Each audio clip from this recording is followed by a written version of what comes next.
Anything to keep the peace. Welcome back, Nerd Squad. James Gunn's Suicide Squad film is on its way and will be hitting theaters and HBO Max's streaming service this summer. And we know you are all as excited to meet the new squads perhaps, as we are. So we wanted to make sure you are ready to go when the film releases when it comes to all the important factoids on some of the most anticipated characters, like John Cena's Peacemaker, who will also be getting his own series on HBO Max. So they say.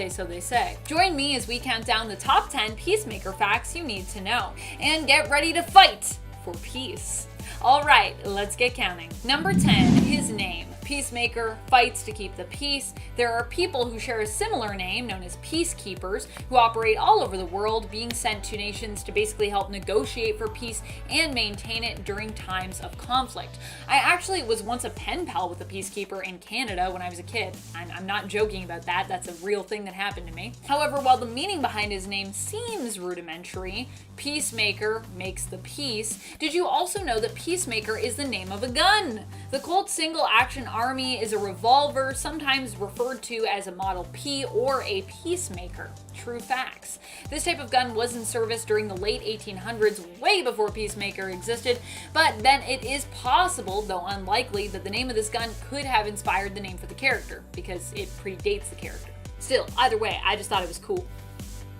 Cool facts. Number 9, Charlton Comics. Peacemaker was originally a character created by Charlton Comics, which DC would of course later acquire. For those not familiar, back in the 1930s and 1940s, the comic industry basically saw a huge boom where comic book publishers across the United States started popping up everywhere. In fact, this was like the boom that created comics. This was mostly due to the major success of heroes that DC wound up publishing, such as Superman and Batman.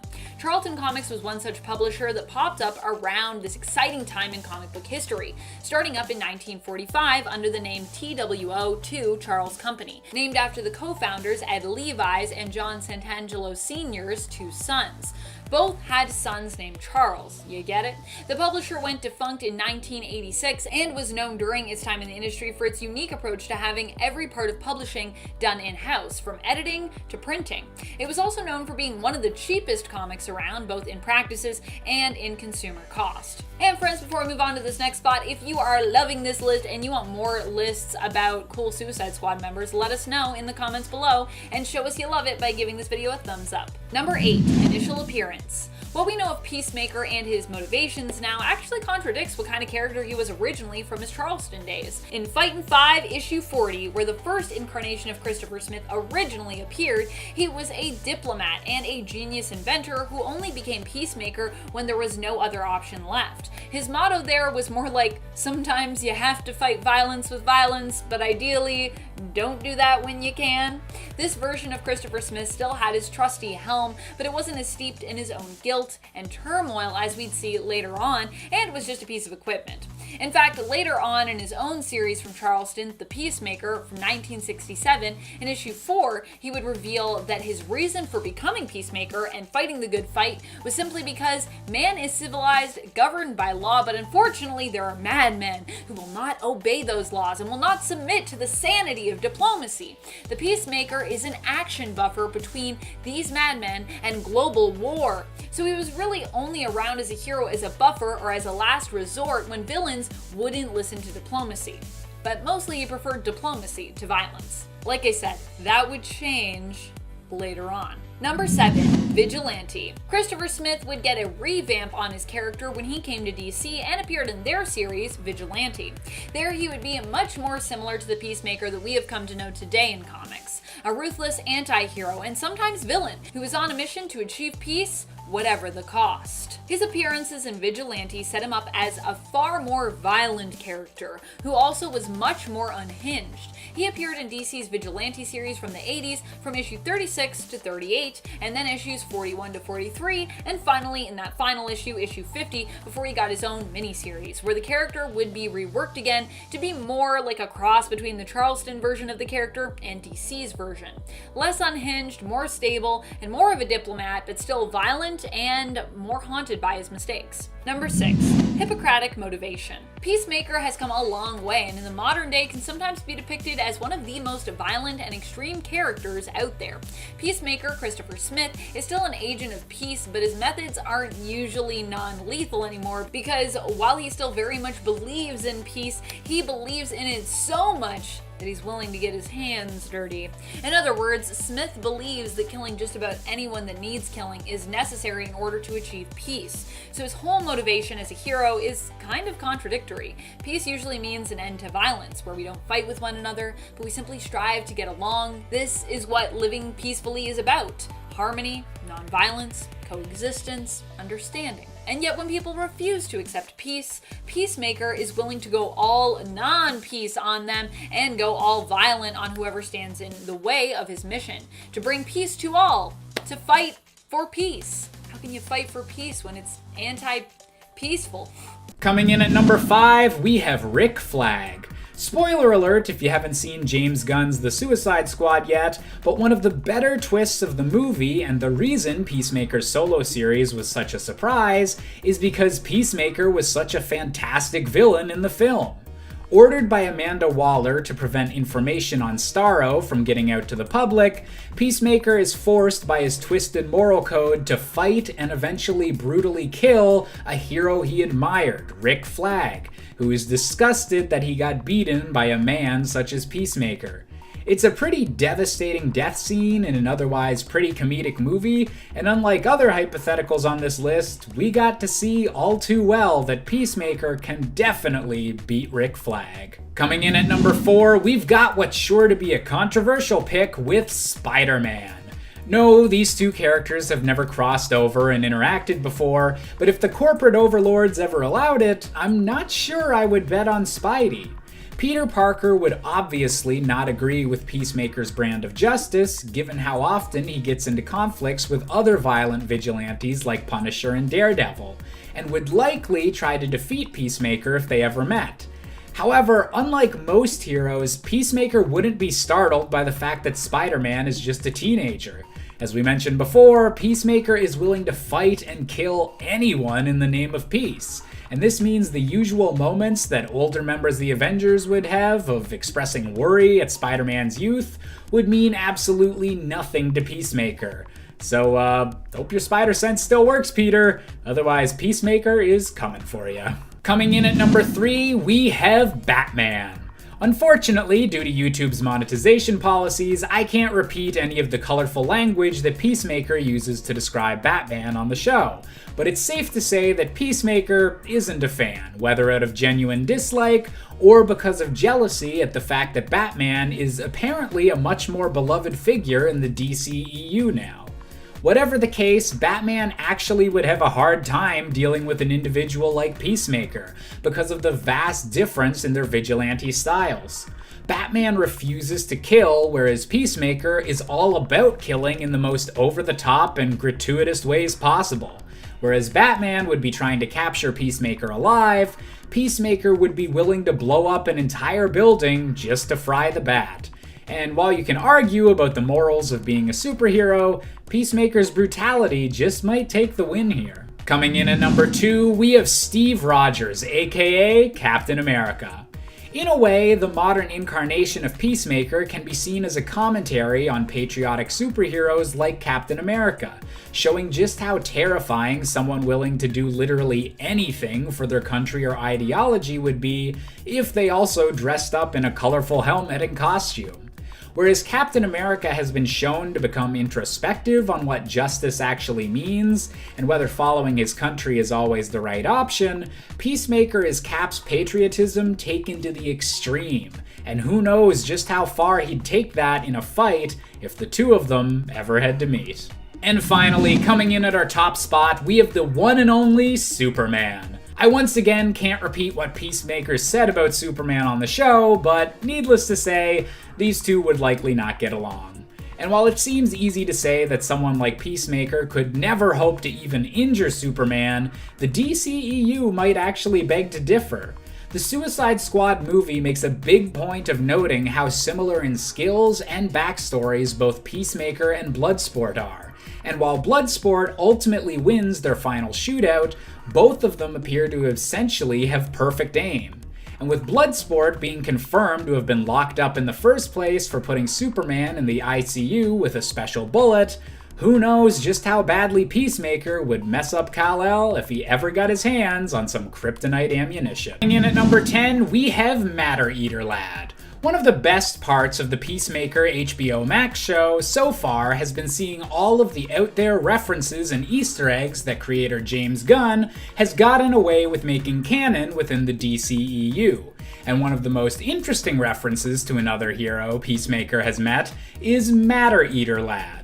A bizarre Silver Age of comics character with the ability to literally eat anything, apparently Peacemaker has allied with this guy on a mission before, and has even seen him eat an entire restaurant. Given his knowledge of exactly how Matter Eater Lad's powers work, it's a fair assumption that Peacemaker would be an ideal candidate if Matter Eater Lad ever needed to be taken out. Just maybe don't let his mouth anywhere near your weaponry, Peacemaker. Coming in at number 9, we've got Frank Castle, aka the Punisher. Although they may come from different comic book universes, comparisons between the Punisher and Peacemaker are pretty easy to make, with both characters having a warped perspective on justice compared to many superheroes, and both characters also having a particular love for firearms.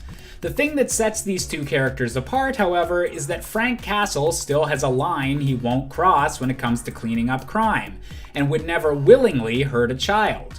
Peacemaker, on the other hand, is supposedly so committed to his cause that he doesn't care how many men, women, or children he'd need to kill for peace. And this willingness to cross a taboo line that even the Punisher wouldn't cross might just bring Peacemaker out on top. Coming in at number 8, we have Vigilante. While Vigilante and Peacemaker might be an odd pair of friends with a weird but accepting relationship on the show, in the comics, they're usually portrayed as much more straightforward rivals. Possessing no superpowers but a master in all sorts of weaponry and martial arts styles, Vigilante and Peacemaker are usually pretty evenly matched when they're positioned against one another by opposing forces.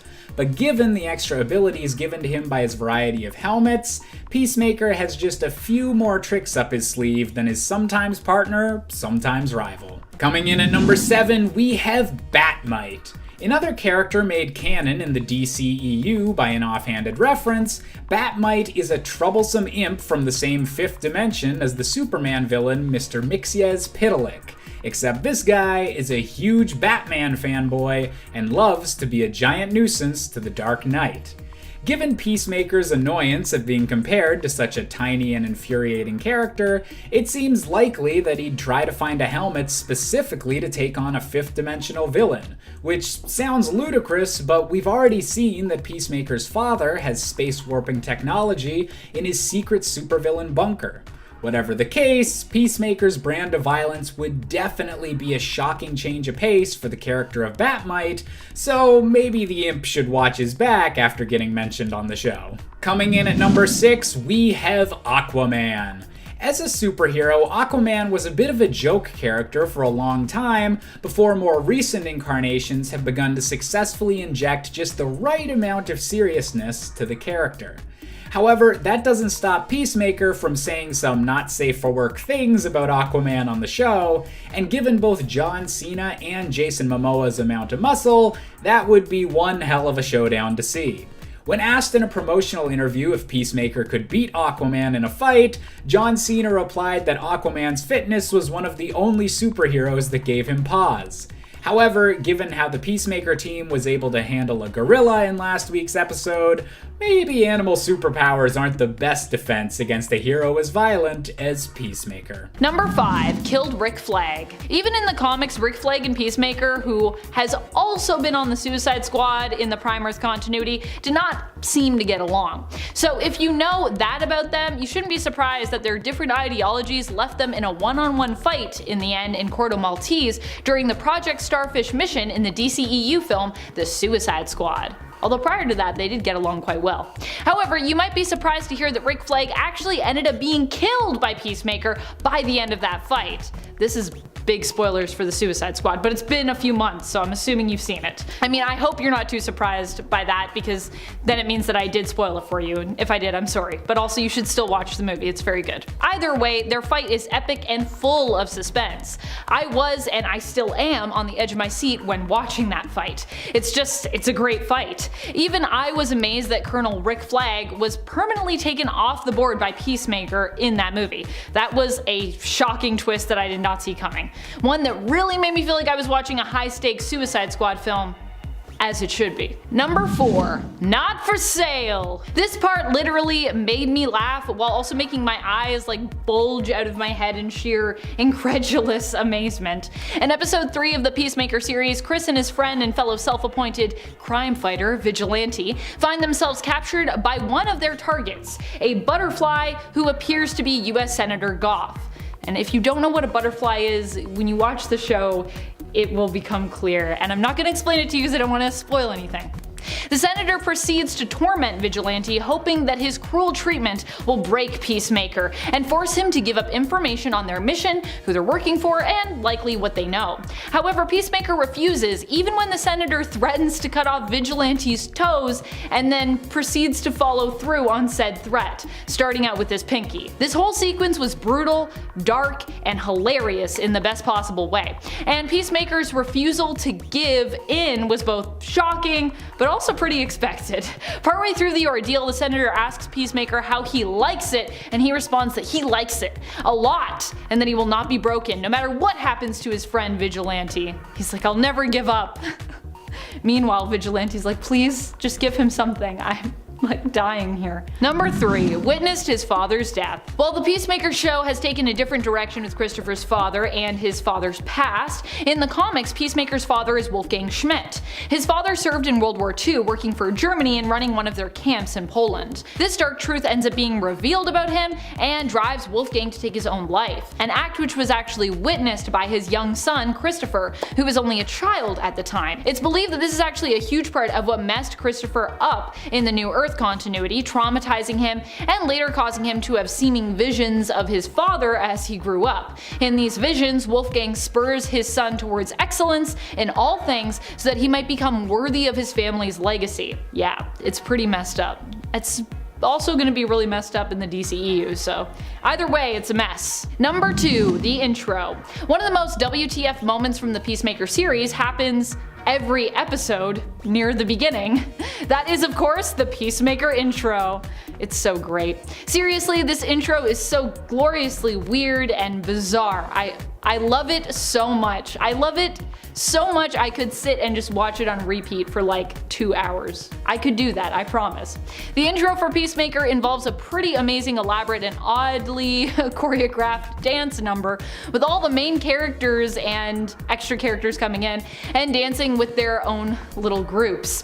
The whole thing is also done with completely serious faces, which makes it even more amazing. Now, I initially actually wondered how everyone was able to keep a straight face while dancing because it's just so silly, and then I realized that usually when I'm learning choreo for something, that's actually just my face. Like, I'm so focused on my next dance steps, I just look really serious because I'm thinking so much. So maybe everyone in the cast has a similar experience when it comes to learning choreo and having a resting, serious focus face, so this was easier than it looked. Either way, it's spectacularly hilarious to watch. So I'm sure the crew had a great time watching from behind the scenes. I know I would have, if I were there. I actually would probably be terrible to have on set for that. I'd be like laughing non-stop if I had to watch it. It's so ridiculous.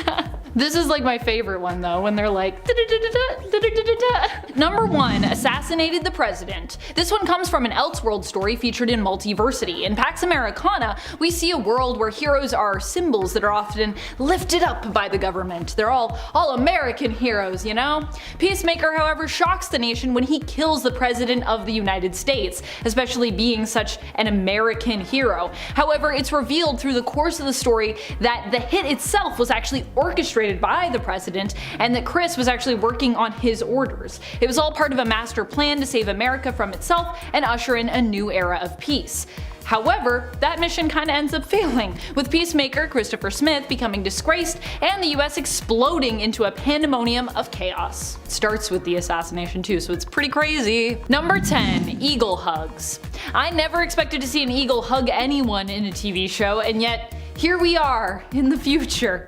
In the Peacemaker series, Eagly is Peacemaker's sidekick. Eagly is a bald eagle, which also happens to be the national animal of the United States, cementing Peacemaker as a hero who identifies as really being all-American. I mean, between Eagly and his car, he seems to be pretty radically patriotic. When Chris first goes to pick up Eagly from his dad's house, as his dad has been looking after Eagly while Chris was locked up in Belle Reve for the past 4 years, Eagly is super psyched to see him. So psyched, in fact, that he actually hugs Peacemaker. Chris is also amazed at this moment and asks his dad to get his phone and take a picture of it. But of course, his dad has already walked away.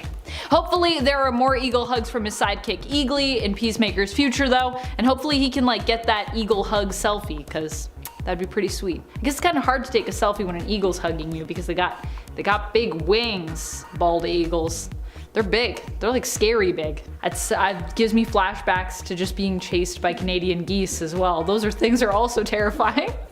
Speaking of animals that we associate with countries. Number 9. The talking helmet. In the comics, Peacemaker's helmet isn't just a piece of his costume, a weapon, or armor. It's much more personal than that. It's been haunted by ghosts of his victims, lost souls he feels personally responsible for because of his own father's actions during World War II, and has also ended up haunted by Chris's own split psyche as a result of him experiencing great trauma. Even in modern comics, we see his helmet take on a voice of its own during the Peacemaker short story series featured at the end of each issue of the 2019 limited series Inferior 5.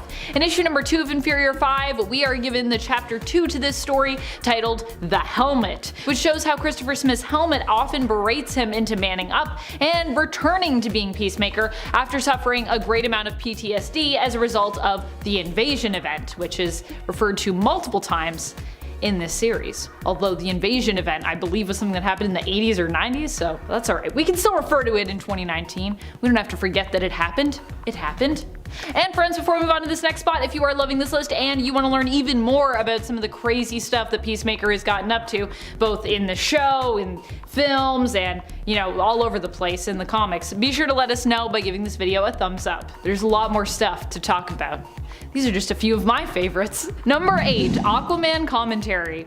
In the first episode of Peacemaker, within the first few minutes, there are a ton of moments that left me doing double takes and just dying of laughter because they were so ridiculous in the best way possible.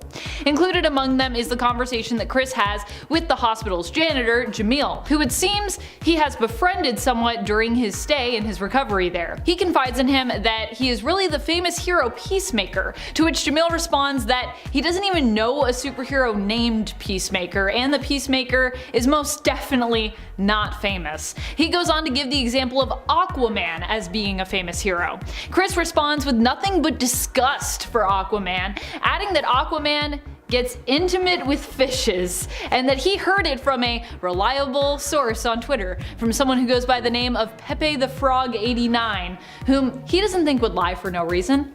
Why would he lie for no reason? Why? I also heard a rumor about Batman and bats. Number 7. Just Jump.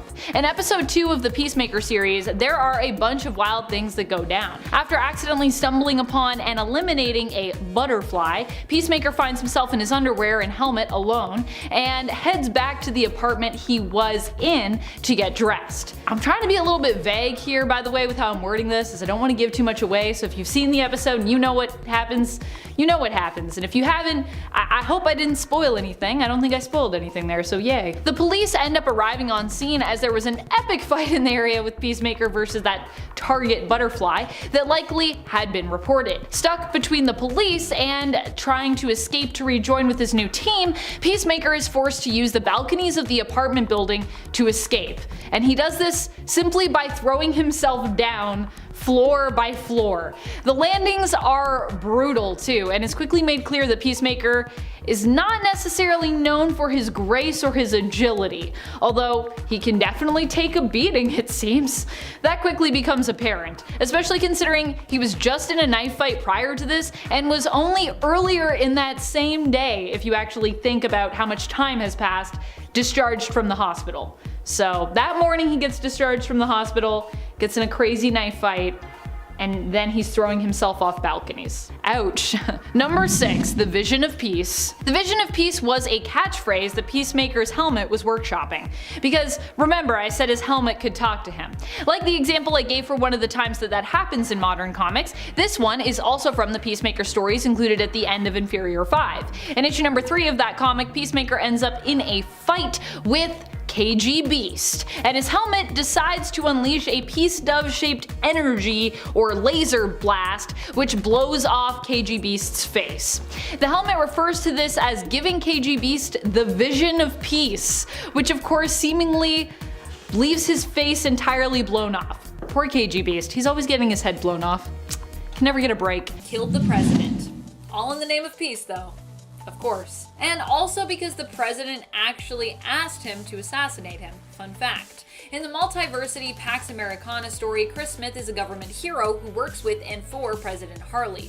Part of Harley's plan to ensure world peace was to be assassinated by Peacemaker and later brought back to life by Captain Atom. Peacemaker follows through with his mission and shoots down the president from suborbital levels. After being captured and questioned for the murder, Peacemaker claims he had done it all for peace. Pax Americana is a pretty neat story as it not only features DC's acquired Charleston comic characters, but also ties in DC's Watchmen characters as well. Also, it just is a cool story and looks cool. I believe it's Frank Quitely and Grant Morrison. Pax Americana, it should be noted, is set in the world of Earth 4, so this version of Chris actually exists outside of the main continuity. Alternate Chris Smith. Number 4, his father's death. One of the most traumatic experiences in Christopher's life happened when he was just a little boy. Initially, Christopher and his family had lived in Austria, and his father was Wolfgang Schmidt. Schmidt was Christopher's original last name before he moved to America with his mother following his father's death, and then they changed their name from Schmidt to Smith, which was a common thing when people moved around back in the day. His mother was Elizabeth Lewis, an American author. Wolfgang had fought in World War II on the side of Germany, and after the war, due to his involvement, was considered a war criminal for all of the awful things that he'd done. Unable to live with this, Wolfgang took his own life, and Christopher witnessed his father doing so, which left him traumatized at the tender age of 5, and would cause him to believe he saw his father's ghost periodically throughout his life.